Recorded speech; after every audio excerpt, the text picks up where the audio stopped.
Governador, o papo é simples. Você não pode matar trabalhador. Então a ADPF ela seguirá forte e fortalecida e ela seguirá. Lembrando, governador, que você não é dono do Estado, que você não pode fazer o que quer com a vida dos trabalhadores e da juventude.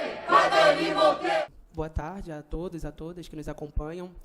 Faço uso agora da fala no expediente final para refletir acerca de um tema que, por vezes, vem retornando aqui no nosso plenário. Esteve hoje na entrevista do governador Cláudio Castro no Bom Dia Rio, e é um tema recorrente nesta casa desde o período da pandemia. Bom, queremos falar aqui sobre a situação da segurança pública no estado do Rio de Janeiro e expressadamente sobre a DPF 635. Bom, são repetidas operações policiais que ocorrem no nosso estado e operações que parecem ter a única estratégia de letalidade e policiamento extensivo. Ela vem sobre a justificativa de combater o crime organizado, mas ocorre, sobretudo, para que se faça esse combate a partir da caça, da busca por aqueles que trabalham diretamente no varejo de drogas, sem ir diretamente no que é a centralidade, a coluna vertebral do crime organizado no nosso estado. Ou seja, o desmantelar do poderio econômico e das rotas do tráfico deveria ser prioridade da nossa segurança pública, e não atentar contra a vida do trabalhador em grandes vias, como a Avenida Brasil, episódio que ocorreu na semana passada no nosso estado, onde trabalhadores, no seu ir e vir para o trabalho, tiveram que se ajoelhar, se esconder atrás da mureta da Avenida Brasil para garantir as suas próprias vidas.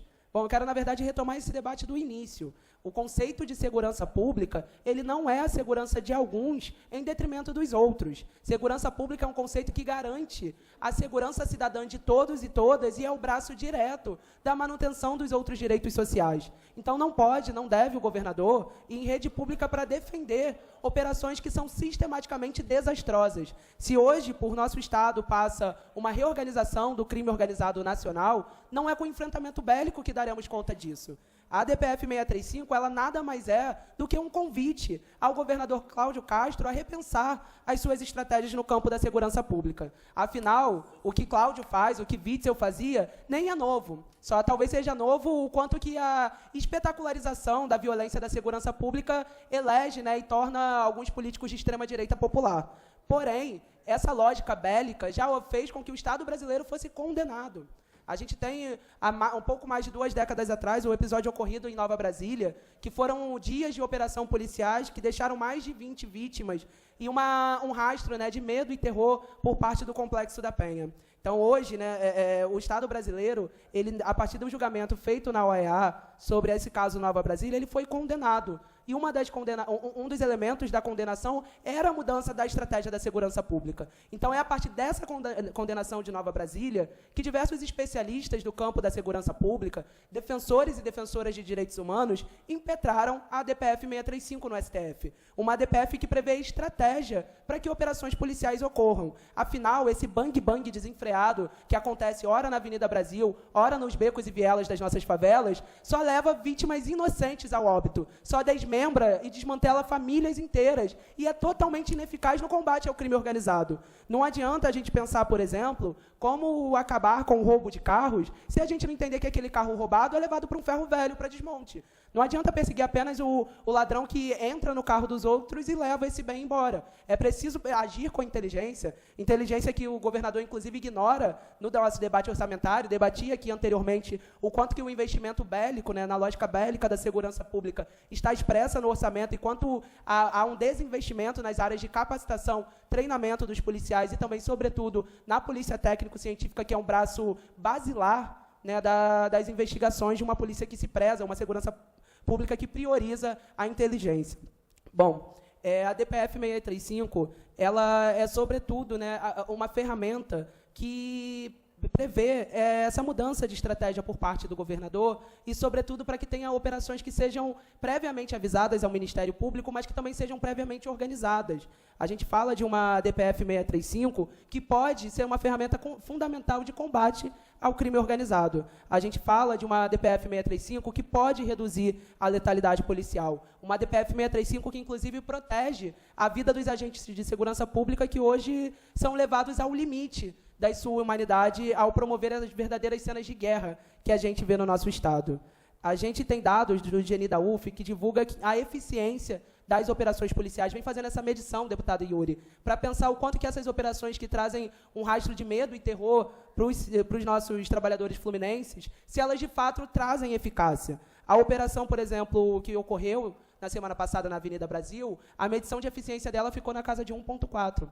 Isso é muito aquém do que poderia ser. Isso são dados, inclusive, né, parte desses critérios colocados nessa medição do GNI da UF são oriundos dos próprios relatórios das polícias, né? Qual é a quantidade de drogas, de armas apreendidas, quantos criminosos presos, quantos vitimados ou cidadãos que são diretamente impactados por essas operações. Então, uma operação policial, por exemplo, que tenha 1 ou 2 pessoas feridas, ela é uma operação que demonstra menos eficiência, porque ela coloca o cidadão diretamente na linha de frente do confronto da segurança pública com o crime organizado. Então, a DPF 635, ela pretende reduzir o uso indiscriminado da força policial. Ela pretende que isso seja uma escalonagem que proteja, inclusive, a vida dos nossos trabalhadores e dos nossos jovens. Está lá, por exemplo, que na DPF 635, um dos encaminhamentos é a priorização das investigações de homicídios de crianças e adolescentes. Há uma legislação aqui nessa casa, que eu sou coautora, bem como a deputada Marta Rocha, uma lei de autoria primária da deputada Renata Souza. Essa lei ela é um desdobramento de uma dessas recomendações da DPF 635 e, por vezes, não é utilizada. A gente vê aqui os nossos familiares vítimas de violência do Estado enfrentando uma árdua luta para levar o assassinato dos seus entes queridos para os tribunais e, muitas vezes, tendo julgamentos que não priorizam, né, a segurança pública que valoriza a vida. Hoje a gente acompanhou o júri popular do caso de Marielle Anderson, um júri que provavelmente levará uma decisão histórica de condenação, mas que, infelizmente, não reflete a realidade dos julgamentos feitos dessas mortes ocorridas a partir da intervenção policial. Então, você tem casos como o do Jonathan, filho da Ana Paula Gomes, uma mulher preta favelada de Manguinhos, que o caso do filho dela, os policiais que atiraram e atentaram diretamente contra a vida de Jonathan, foram absolvidos pelo júri popular. Então, são pouquíssimos casos que são levados ao júri e menos ainda que chegam a um resultado onde os verdadeiros culpados são ali condenados. E tudo isso, hoje, né, seja esse sistema de justiça, seja esse sistema de segurança pública, tudo isso reflete diretamente no que vivemos no nosso Estado. Não adianta o governador ir a público defender o fim da DPF 635 sem trazer outras estratégias. Não adianta dizer que ele está combatendo o crime como nunca se combateu, porque há pelo menos 3 décadas essa é a lógica da segurança pública. Militarizada, o confronto, sem a perspectiva, né, de uma polícia que seja investigativa, que trabalhe a prevenção também ao cometimento dos crimes. Então, é uma realidade muito triste, e aqui na condição de presidenta da Comissão de Defesa dos Direitos Humanos, da qual diariamente a nossa salinha aqui no 24º andar é alvo, né, de constantes atendimentos, né, diversos familiares que são violados diretamente nessa guerra insana que a segurança pública promove, e bate lá na porta da comissão. As pessoas muitas vezes não têm dinheiro para enterrar seus entes queridos. As pessoas não têm dinheiro para chegar até o sistema prisional e visitar seus entes queridos. Muitas vezes eles nos pedem ajuda por prisões injustas, de crimes que não foram cometidos por essas pessoas, mas que ainda assim essas prisões foram sustentadas. Então, diariamente, a gente lida na porta da nossa CDH com o que são as mazelas dessa política nefasta e ineficiente de segurança pública. E, por isso, nessa condição, a gente não poderia deixar de travar esse debate aqui sobre a DPF 635, porque aqueles hoje que querem derrubar a DPF 635, eu chamo para um debate honesto. Que outra política, né, que intervenção que foi feita aqui, e houve intervenção no período da Copa, houve intervenção federal na Maré, houve intervenção na pasta inteira da segurança pública, em que momento essa lógica militarizada, de fato, trouxe números eficientes? O Estado do Rio de Janeiro sempre teve lá nos altos índices de cometimento de crime, de homicídios e de prisões, e ainda assim não consegue, ano após ano, dificultar o fortalecimento das organizações criminosas que cada vez mais vêm atentando aos territórios. A gente vê uma realidade de facções que cada vez mais adentram numa lógica fundamentalista, numa lógica de controle ainda mais autoritário da vida dos favelados e faveladas. Então, não bastasse o extorquir econômico, o uso indevido do território para manutenção, né, das atividades criminosas dessas organizações, agora ainda há de se lidar com o controle dos aspectos culturais, com o controle desses corpos. E em nada disso a gente vê o governador indo à mídia para fazer esse enfrentamento. Agora, ele quer enfrentar quem tem soluções para ajudar o Estado. Ele quer ir à linha de frente contra os defensores e defensoras